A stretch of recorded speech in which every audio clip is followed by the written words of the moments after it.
તીર્થ રક્ષા એટલે શાસન સુરક્ષા. જે સ્થાન હતું શિખરજીનું, સમય હતો બપોરનો. શ્વેતાંબર કોઠીમાં પાર્શ્વચંદ્રગચ્છના ગુરુ મંદિરના ખોદકામમાં પ્રતિમાઓ નીકળી. અનિષ્ટ તત્વો પોતાનો હક જમાવવા આવ્યા. વાત પહોંચી કલેક્ટર પાસે. તેઓ કબજો લેવા આવ્યા. પણ શિખરજીમાં બિરાજમાન શાસન રક્ષક એ પૂજ્ય શ્રી ગોચરી મૂકીને દોડી આવ્યા શ્વેતાંબર કોઠી પાસે. પાછળ દોડ્યા 250 સાધુ સાધ્વીજી ભગવંતો. કલેક્ટરની સામે ઊભા રહ્યા ગુરુજી મક્કમતાથી જણાવે છે, અમે અમારો ધર્મ નિભાવીને જ રહીશું. પ્રતિમાજી જ્યાં લઈ જવાની તૈયારી થઈ ત્યારે સિંહનાદ થયો. કોઈએ અહીંથી એક ડગલું પણ ખસવાનું નથી.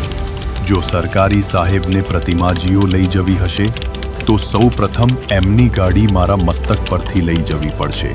કલેક્ટર ગભરાયા. પ્રતિમાજીઓ રૂમમાં મુકાઈ.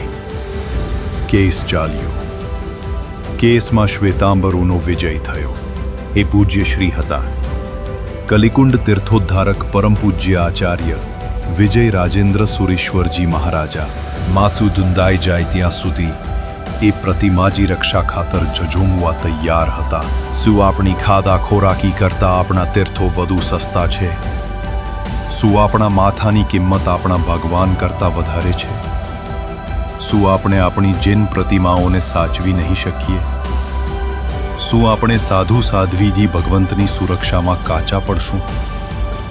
શું આપણી દીકરીઓ જૈનેતરમાં પરણી સંઘથી વિખૂટી પડશે?